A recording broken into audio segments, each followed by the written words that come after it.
రేపు సోమవారం రోజున రూపాయి బిళ్ళను ఈ ప్రదేశంలో పెట్టి పడుకుంటే చాలండి. తెల్లవారేసరికి ఖచ్చితంగా ఏంటంటే కష్టాలు పోతాయి, నోట్ల కట్టలు ఉచ్చి పడతాయి, మిస్సుడి తిరుగుతుంది, దైవానుగ్రహం కూడా కలుగుతుంది, మీరు పట్టిందల్లా బంగారంలాగా మారుతుంది. అద్భుతమైన ఫలితాలతో మీ లైఫ్ అనేది చేంజ్ అయిపోతుందని చెప్పొచ్చు. ఎందుకంటే ఒక రూపాయి మన జీవితాన్ని మార్చేస్తుంది. మనకు కష్టాలు, బాధలు, కన్నీళ్ళు ఉంటాయి కదా, వాటి నుంచి బయటపడేస్తుంది. అద్భుతమైన ఫలితాలను తెచ్చిపెడుతుందన్నమాట. అందుకే ఖచ్చితంగా గుర్తుపెట్టుకొని రూపాయి బిళ్ళ పరిహారం అనేది చెయ్యండి. అయితే సోమవారం రోజున ప్రత్యేకించి ఏంటంటే కనుక కొన్ని నియమాలను ఆచరించుకుంటే రూపాయి బిళ్ళ పరిహారం చేసుకుంటే చాలండి. తప్పకుండా మీ కష్టాలు పోవటంతో పాటు మీకు ఆ శివానుగ్రహం కూడా కలుగుతుంది. అలానే కాకుండా మీరు పట్టిందల్లా బంగారం లాగా మారటంతో పాటు మీ జీవితం అనేది కూడా మారిపోవటానికైతే అవకాశం ఉంటుందన్నమాట. ఈ పరిహారాన్ని ఎలా చేయాలో తెలుసుకునే ముందు ఒక చిన్న రిక్వెస్ట్ అండి, వీడియోని పూర్తిగా చూడండి, నచ్చితే లైక్ చేయండి, కొత్తగా చూస్తున్నట్టయితే సబ్స్క్రైబ్ చేసుకోండి. అయితే సోమవారం అనగానే మనకి ఏంటంటే కనుక గుర్తుకొచ్చేది, ఎంత లేనివారైనా సరే ఆ పరమశివుడికి ఒక చిన్న దీపమైన సరేనండి స్నానం చేసుకుని పెట్టడం జరుగుతుంది కదా. అయితే ప్రత్యేకించి సోమవారం రోజున ఏంటంటే కనుక ఉదయాన్నే లేవండి. విపరీతంగా శని బాధలు, శని ఏంటంటే పట్టి పీడిస్తూ ఉంటుంది. జీవితంలో ఏంటంటే కనుక శని దశలు నడుస్తూ ఉంటాయి కదా, అలాంటి వాటి నుంచి మీరు బయటపడాలంటే ఖచ్చితంగా మీరు సోమవారం స్నానం చేసేటప్పుడు నీళ్ళల్లో ఒక కర్పూర బిళ్ళని తీసుకోండి. మనం హారతి ఇస్తాం కదా, ఆ కర్పూర బిళ్ళని తీసుకొని చేతితో మెదిపి ఆ పౌడర్ ఉంటుంది కదా, అది నీళ్ళల్లో వేసేసి, మనం బకెట్ నీళ్ళల్లో వేసేసి ఆ నీటితో స్నానం చేస్తే శని బాధలు పోతాయని మనకు పురాణ గ్రంథాల్లో చెప్పబడుతుంది. చాలా మంది ఏం చేస్తారంటే శని బాధలు పోవాలంటే కర్పూరం ఆయిల్ అని మనకు బయట మార్కెట్లో దొరుకుతుంది, అది తెచ్చుకొని స్నానం చేసేటప్పుడు 2 చుక్కలు వేసుకొని ఆ నీటితో స్నానం చేస్తారనమాట. అలా చేస్తే మంచి ఫలితం, కానీ అది అందరికి అందుబాటులో ఉండదు కదా. అందుకే కర్పూర బిళ్ళను తీసుకొని మనం ఏంటంటే నీళ్ళలో కలుపుకొని స్నానం చేస్తే మంచిదండి, మంచి ఫలితాలు వస్తాయి, శని దోషాలు పోతాయి. ఇదేంటంటే ఈ స్నానము శనివారం, సోమవారం చేయాలి. మిగతా వారాల్లో చేస్తే ఫలితాలు అయితే ఉండవన్నమాట. ఇది గుర్తుపెట్టుకోండి. ఎన్ని వారాలైనా సరే చేయొచ్చు. ఆ తర్వాత స్నానం చేసి ఇల్లంతా కూడా క్లీన్ చేసుకొని, స్నానం చేసిన తర్వాత ఉతికిన వస్త్రాలు ధరించి శివపార్వతుల పటాన్ని క్లీన్ చేసుకొని ఇంట్లో ఈ విధంగా దీపారాధన చేసుకోండి. సోమవారం పెట్టే దీపానికి చాలా ప్రత్యేకత ఉంటుంది కాబట్టి సోమవారం ఏంటంటే కనుక దీపం అంటే ఒక తమలపాకును తీసుకొని దానిపైన మారేడుదలం పెట్టి దాన్ని ఏంటంటే కనుక మనము అంటే ముందుగా శివపార్వతుల పటాన్ని అలంకరించుకొని మన దగ్గర ఉండే పుష్పాలతో ఆ తర్వాత ఏంటంటే ఈ విధంగా దీపారాధన చేయాలి.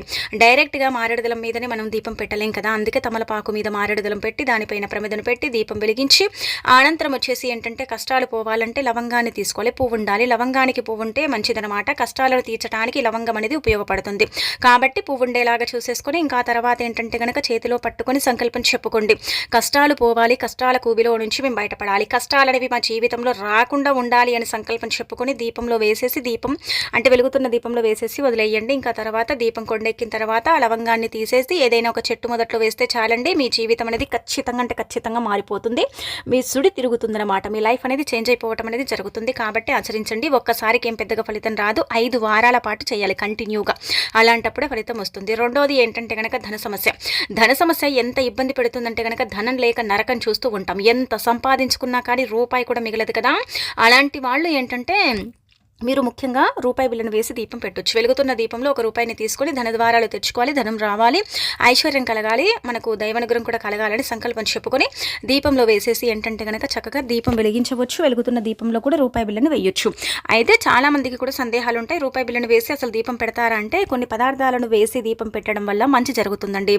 ఒక్కొక్క పదార్థానికి అంటే ఇప్పుడు ఈ ఒక రూపాయి బిళ్ళ ఈ వస్తువు ఉంది కదా, ఈ రూపాయి బిళ్ళ ఇది మనకు ధనాన్ని తెచ్చిపెడుతుంది. మనం ముందే చెప్పాం కదా, లవంగాలు ఏంటంటే కష్టాలను తొలగిస్తాయి. ఇలా ఒక్కొక్క దానికి ఒక్కొక్క అంటే బలం అనేది ఉంటుందన్నమాట. దానివల్ల ఏంటంటే మనకు మంచి జరుగుతుంది. ఇప్పుడు రూపాయి బిళ్ళ ఏం చేస్తుందంటే కనుక ఆ శివయ్యకు చేరుతుందన్నమాట ఈ దీపం. ఆ దీపం ఆ శివయ్య తీసుకుని మన కష్టాన్ని కానీ మనకు వచ్చే ధన సమస్య ఏదైతే ఉంటుందో దాన్ని తొలగించడానికి ఉపయోగపడుతుందన్నమాట.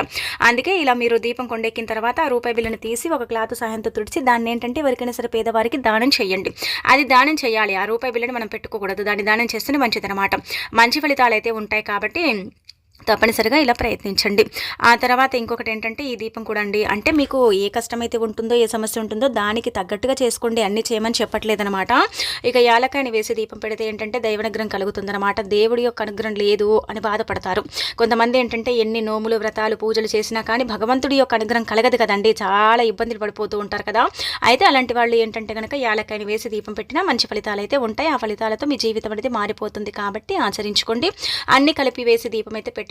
ఏదైతే సమస్య బాధ ఉంటుందో దానికి తగ్గట్టుగా వేసేసి దీపారాధన చేసుకుని శివానుగ్రహానికి ఏంటంటే కనుక పాత్రలు కండి. అలాగే ఈ దీపం ఏంటంటే యాజ్ ఇట్ ఈజ్గా గుర్తుపెట్టుకోండి. మీరు అంటే శివాలయం ప్రాంగణంలో కూడా చేసుకోవచ్చు, అక్కడ చేసిన ఫలితాలు అయితే వస్తాయి. అక్కడ చేసుకున్నా కానీ మీరు ఏంటంటే కనుక అద్భుతమైన రిజల్ట్ని అయితే పొందుతారు అని మనకు పురాణ గ్రంథాల్లో చెప్పబడుతుంది. రూపాయి బిళ్ళ కావచ్చు, ఇంకా ఏదైనా కావచ్చు, వస్తువుని వేసేసి దీపారాధన చేయాలి. దీపం కొండెక్కిన తర్వాత ఆ వస్తువుని మనం పడేసేదైతే పడేయాలి, లేదంటే దానం చేయొచ్చు. ఆ తర్వాత శత్రు బాధలు అధికంగా ఉన్నాయండి, శత్రువులు మమ్మల్ని అయితే చాలా ఇబ్బంది పెడుతున్నారు, శత్రువుల వల్ల మేము సఫర్ అవుతున్నాం అనుకునేవారు దీపం వెలిగించి అందులో ఏంటంటే కనుక మనము అంటే 11 ఆవగింజలు, అచ్చం ఆవగింజలు వేసేస్తే చాలు, శత్రువులు మిత్రులుగా మారుతారు. మనం ముందే చెప్పాం కదా, ఒకటేసారికి ఫలితం రాదు, 5 వారాల పాటు చేసుకోవాలి. అంటే ఆడవారు కంటిన్యూగా చేయలేం కదండి, అంటే అంటుకు ముట్టుకున్నప్పుడు మనం చేసుకోకూడదు. మిగతా వారాల్లో మనము బాగానే ఉంటాం కదండి, అప్పటికప్పుడు మనం స్నానం చేసేసి ఇల్లంతా కూడా క్లీన్ చేసుకొని చేసుకోవచ్చు అనమాట. అలా కూడా ఏంటంటే మనకు ఫలితాలు అధికంగానే వస్తాయి. ఆ ఫలితాలను మనం మన కళ్ళతో చూస్తాము, షాక్ అయిపోతాము. చాలా వరకు కూడా ఏంటంటే ఈ పరిహారాలన్నీ కూడా సిద్ధించే పరిహారాలు, శాస్త్రాల్లో చెప్పబడ్డవి. వీటి వల్ల మనకు మంచి జరుగుతుంది, కానీ చెడైతే జరగదు. సోమవారం పూట ప్రత్యేకించి చాలా రకాలుగా దీపారాధన చేస్తారు. అంటే ఒక్కొక్కరి సమస్యను బట్టి ఒక్కొక్క రకంగా దీపం అనేది పెట్టడం జరుగుతుంది. అన్నీ వేసేసి దీపం పెట్టకూడదు ముఖ్యంగా. అంటే మనకు ఇప్పుడు అన్ని వేసి దీపం అయితే ఒకటేసారి మనం పెట్టలేం కదా, దేనికి తగ్గట్టుగా దానికి దీపారాధన చేసేస్తే సరిపోతుంది. ధన సమస్య ఉంటే రూపాయి బిళ్ళ వేయండి, కష్టాలు ఉంటే లవంగాన్ని వేయండి, దైవనుగ్రహం కలగాలంటే ఏంటంటే కనుక యాలక్కాయని వేయండి, శత్రువు నివారణకైతే ఆవాలను ఇలా వేసుకోండి. ఇలా వేసేసి ఏంటంటే దీపారాధన చేయండి. ఈ దీపం శివాలయం ప్రాంగణంలో కూడా చేయొచ్చు. అంటే ప్రమిద ఇవన్నీ కూడా తీసుకెళ్ళి అక్కడ ఏంటంటే శివాలయం ప్రాంగణంలో చేసుకోవచ్చు. అక్కడ కుదరకపోతే ఏంటంటే ఇంట్లోనైనా సరే పరమశివుడి పట్టం ముందు పెట్టుకుంటే సరిపోతుంది అనమాట. ఇంకా ఫలితాలు అయితే వస్తాయి. కాబట్టి సోమవారం ఈ విధంగా దీపధూప నైవేద్యాలతో ఆ పరమేశ్వరుని పూజించి ఆ శివయ్య అనుగ్రహానికి ఏంటంటే పాత్రలు కండి. ఇక ఆ తర్వాత ఇప్పుడు చెప్పే రూపాయి బిళ్ళ పరిహారం చేయండి. అయితే చాలా మందికి కూడా సందేహాలు ఉంటాయి కదా, రూపాయి బిళ్ళనే కదా, దీనివల్ల ఏం జరుగుతుంది అనుకుంటారు. కానీ రూపాయి బిళ్ళ వల్ల చాలా జరుగుతాయి. ఒక రూపాయి బిళ్ళ ఏంటంటే కనుక మానవుడి యొక్క జీవితాన్ని మార్చేస్తుందండి. ఆ రూపాయితోనే కదా మన లైఫ్ అనేది అంటే చేంజ్ అవుతుంది. రూపాయితోనే కదా మనం ఎదుగుతాము. మనం ఏంటంటే మన లైఫ్లో రూపాయి లేకపోతే మనకు అంటే మనుగడే లేదు. నిజం చెప్పాలంటే కనుక రూపాయి ఏంటంటే కనుక మన జీవితంలో ఎంతో కీలక పాత్రను పోషిస్తుంది. అందుకే రూపాయికి చాలా ప్రాధాన్యత ఇస్తారు శాస్త్రాల్లో. రూపాయితో ఏది చేసుకున్నా కానీ బాగా కలిసి వస్తుందని కూడా నమ్ముతూ ఉంటారు. కాబట్టి మరి మీరు కూడా అండి ఇలా రూపాయి బిళ్ళ పరిహారం అనేది చెయ్యండి. ఒక రూపాయి బిళ్ళ పరిహారం మన కష్టాన్ని, బాధని, అలానే కాకుండా మనకుండే ఇబ్బందిని తీసేయడానికి ఉపయోగపడుతుంది. రూపాయి వల్ల మనకు మంచి జరుగుతుంది, దైవానుగ్రహం కలుగుతుంది. అన్ని విధాలుగా కూడా ఏంటంటే కనుక మనకు ఈ రూపాయి బిళ్ళ ఉపయోగపడుతుంది అనమాట. అందుకే సోమవారం రోజున ఏంటంటే కనుక ఖచ్చితంగా అండి చాలామంది కూడా అంటే మనమే అని కాదు, కొంతమంది ఏంటంటే చెప్పాలంటే ముఖ్యంగా రూపాయి బిళ్ళ పరిహారం అనేది చేస్తారనమాట. మనకు 100లో రూపాయి తగ్గినట్టే, 10 రూపాయల్లో రూపాయి తగ్గినట్టే, లక్షల్లో రూపాయి తగ్గినట్టే కదా, ఆ రూపాయి తగ్గుతుంది కదా. కాబట్టి ఆ రూపాయిని మనం పెంచాలి కదా. అందుకే ఈ రూపాయి బిళ్ళ పరిహారం అనమాట. ధనం రావాలన్నా, కష్టం తీరాలన్నా, విపరీతంగా భరించలేని కష్టాల్లో ఉన్నాము, ఏం చెయ్యాలో అర్థం కావట్లేదని బాధపడే వారికి కూడా ఈ రూపాయి బిళ్ళ పరిహారం అనేది పనిచేస్తుంది అనమాట. ఫలితం రాదని మాత్రం అసలు అనుకోకండి, ఫలితం తప్పకుండా వస్తుందండి. మార్పుని మీరే మీ కళ్ళతో చూస్తారనమాట.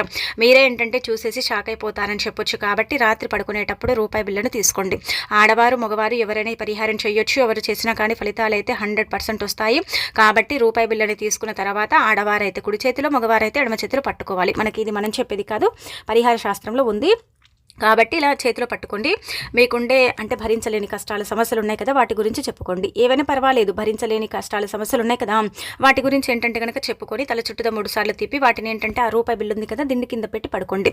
అలా పడుకున్న తర్వాత తెల్లారి లేచుతారు కదా, లేచిన తర్వాత రూపాయి బిల్లుని ఒక సైడ్కి ఎత్తి పెట్టండి. అంటే అది మన దగ్గర ఏముంచుకోకూడదు, దాన్ని దానం చేయాలి. ఎవరికైనా సరే పేదవారికి ఏంటంటే కనుక దానం చేసేయాలన్నమాట. దానం చేస్తేనే మంచిది. దానం చేస్తేనే కదా మనకు ఫలితం వస్తుంది, మనకుండే కష్టం పోతుంది, బాధ పోతుంది. మనం ఏదైతే భరించలేని సమస్య, కష్టాన్ని, బాధను మనం ఎదుర్కొంటామో దాని నుంచి మనం బయటపడవచ్చు అనమాట. దాని నుంచి మనం బయటికి రావడానికి ఈ రూపాయి బిళ్ళ పరిహారం అనేది మనకు సిద్ధిస్తుందని సిద్ధశాస్త్రంతో పాటు పరిహార శాస్త్రంలో కూడా చెప్పబడుతుంది. చాలా మంది కూడా ఏంటంటే సందేహాలు ఉంటాయి. కొంతమందికి ఫలితాలు వస్తాయండి, అవి వచ్చినాయి. అలానే కాకుండా వాళ్ళు ఫలితాలను పొందారు. ఇలా తల చుట్టూ 3 సార్లు తిప్పేటప్పుడు మన కష్టం, బాధ ఏదైతే ఉంటుందో అది తొలగిపోతుందన్నమాట. దాని నుంచి మనం బయటికి రాగలుగుతాం. కాబట్టి ఖచ్చితంగా ఈ రూపాయి బిళ్ళ పరిహారం అనేది ఈ విధంగా ఆచరించుకోండి. ఇక ఆ తర్వాత ఈ రూపాయి బిళ్ళ పరిహారం ఏంటంటే సోమవారమే చేయాలంటే మిగతా వారాల్లో కూడా చేయొచ్చు. కానీ సోమవారం వచ్చినంత ఫలితము ఇంకా రాదనమాట, కొంచెం తక్కువగా వస్తుంది. కాబట్టి సోమవారం ఇలా రాత్రి పడుకునేటప్పుడు చెయ్యండి. చేసేసిన తర్వాత మీ పనులు అయిపోయిన తర్వాతనండి మీరు పరిహారం చేసేసి దిండి కింద రూపాయి బిళ్ళను పెట్టి వాకింగ్లు చేసి, జాగింగ్లు చేసి, టీవీలు చూసి ఇలా చేయకండి. ఇంకా మేము పడుకుంటాం, మాకేం పని లేదన్నప్పుడు మాత్రమే రూపాయి బిళ్ళని మనం ఏంటంటే కనుక ఇలా అంటే పరిహారం చేసేసి పెట్టి ఇంకా పడుకోవాలి. వెంటనే పడుకుంటేనే ఫలితం ఎక్కువగా వస్తుంది. అలా చేయకపోతే ఏంటంటే ఫలితం పెద్దగా రాదనమాట. ఇది గుర్తుపెట్టుకోండి. ఇంకా ఇలా చేసేసిన తర్వాత ఇంకా మీరు పడుకోండి. తెల్లారి లేచిన తర్వాత దాన్ని ఎవరికైనా పేదవారికి ఇచ్చేయండి. అందులో ఏంటంటే రూపాయి బిళ్ళని ఇవ్వాలని రూల్ ఏమీ లేదు. ఈ రూపాయిని అయితే దానం చేయాలి. దానికి తోడు ఇంకా కొంచెం డబ్బుని కలిపి ఇంకా దానం చేసేస్తే సరిపోతుంది అనమాట. పేదవారి అనుగ్రహం కలుగుతుంది. రూపాయి బిళ్ళతో పరిహారం చేశాం కాబట్టి ఏదైతే మనం అనుకున్నామో సమస్య కావచ్చు, కష్టం కావచ్చు, బాధ కావచ్చు, ఏదైతే మనం చెప్పుకున్నామో అది కూడా మన నుంచి దూరం అయిపోతుందని ఇలా శాస్త్రాల్లో వివరంగా చెప్పబడుతుందండి. చాలా లక్షల్లో కూడా ఈ పరిహారం చేసేసి ఫలితాలను పొందారనమాట. మీరు కూడా పరిపూర్ణ నమ్మకంతో చెయ్యండి. ఫలితం వస్తుంది అంటే వస్తుంది, రాదంటే రాదు. మనలోనే ఉంటుందన్నమాట నెగిటివ్ పాజిటివ్. కాబట్టి మనం మంచిగా ఆలోచిస్తే మంచి జరుగుతుంది, చెడుగా ఆలోచిస్తే చెడు జరుగుతుంది. కాబట్టి మీరు ఏంటంటే కనుక ఇలా ఆచరించేసుకోండి. ఇక ఆ తర్వాత రేపు సోమవారం రోజున ఏంటంటే కనుక గుర్తుపెట్టుకోండి, ఈ నెంబర్ని రాసేసి మీ దగ్గర పెట్టుకోండి. ఈ నెంబర్కి అతీత శక్తి ఉంటుంది. ఈ నెంబరు చాలా వరకు కూడా ఏంటంటే కనుక ధనాన్ని ఆకర్షిస్తుంది. డబ్బు లేక నరకం చూస్తాం.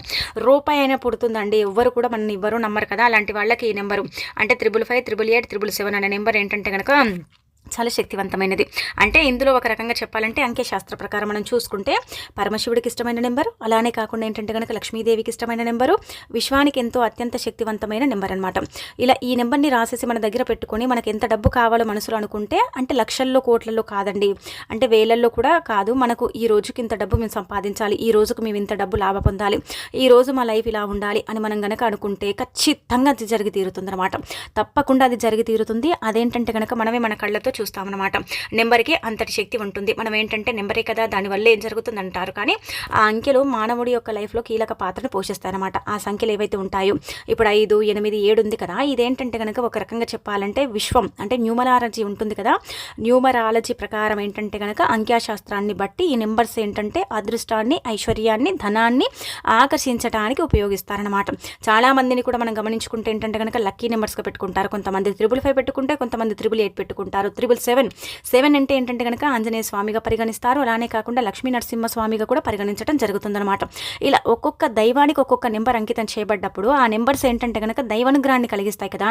ఇలా ఏంటంటే మనకు అంకెశాస్త్రంలో చెప్పబడుతుందండి. అలానే కాకుండా ఈ నెంబర్స్లో కూడా చాలా పవర్ అనేది ఉంటుందని చెప్పడం జరుగుతుంది. కాబట్టి మరి మీరు కూడా ఖచ్చితంగా గుర్తుపెట్టుకోండి. ఈ నెంబర్ని రాసేసి మీ దగ్గర పెట్టేసుకోండి, సరిపోతుంది. మీరే ఫలితాన్ని చూసి మీ కళ్ళతో షాక్ అయిపోతారు. ఒకవేళ మీకు పేపర్లో రాసుకోవడం ఇష్టం లేకపోతే 10 రూపాయల కాగితం కానీ 20 రూపాయల నోట్ కానీ ఏదైనా సరే, ఈ రెండిట్లో ఏదైనా సరే తీసుకొని మీరు ఎంటీ బాక్స్ ఎక్కడైతే ఉంటుందో అక్కడ ఈ నెంబర్ని రాయండి. రెడ్ పెన్నుతోనే రాయండి. అంటే మనకు ఇదైతే రెడ్ పెన్నుతోనే రాయాలని చెప్పడం జరుగుతుందండి. అంటే రెడ్ పెన్ ఉంటుంది కదా, మనము ఇలా స్కెచ్ మార్క్స్ పెన్స్ ఉంటాయి కదండి, అవి తీసేసుకొని ఆ మనము అంటే నోటు పైన 10 రూపాయల నోటు కానీ 20 రూపాయల నోటు పైన కానీ రాసేసి పర్సులో ఇంకా పర్మనెంట్గా సీక్రెట్గా పెట్టేసుకుంటే కూడా సరిపోతుంది. ఆ రోజుకు తగ్గట్టుగా డబ్బు వస్తుంది. మనం ఎంత కష్టపడతామో దానికి తగ్గట్టుగా ఏంటంటే కనుక ఫలితం లభిస్తుంది. మన జీవితం ఏంటంటే కనుక మారటానికి అవకాశం ఉంటుందన్నమాట. ఈ విధంగా కూడా మనం ఫలితాలను అయితే చూడగలుగుతాం. కాబట్టి నెంబర్ని రాయండి. ఈ నెంబర్ చినిగే వరకు కూడా, అంటే మనం ఏదైనా పేపర్ మీద రాసుకుంటే అది చినిగే వరకు అలాగే ఉంచండి. ఏదైనా అంటే ఇలా 10 రూపాయల కాగితం మీద ఇలా రాసుకుంటే అది అలాగే ఉంచండి, తీయాల్సిన అవసరం లేదు. ఈ నెంబర్ ఎన్ని రోజులు ఉంటుందో అన్ని రోజులు అండి మీ పర్సులో అండి. ఒక్కొక్కసారి రూపాయి ఉండదు, 2 రూపాయలు పుట్టదు, ఖాళీగా ఉంటూ ఉంటుంది పర్సు. అలా ఉన్నప్పుడు ఏంటంటే పర్సు అనవసరంగా మెయింటైన్ చేస్తున్నాం, ఈ పర్సు వల్లనే మాకు దరిద్రమని కొంతమంది పర్సెస్ని పదే పదే మారుస్తూ ఉంటారు, అంటే వ్యాలెట్స్ని మారుస్తూ ఉంటారు కదా. అలా కాకుండా ఇది పెట్టినప్పటి నుంచి మీ ఒక పర్సులో ఒక 100 రూపాయలు కానీ ఒక 200 కానీ కనిపించే అవకాశం అయితే ఉంటుందన్నమాట.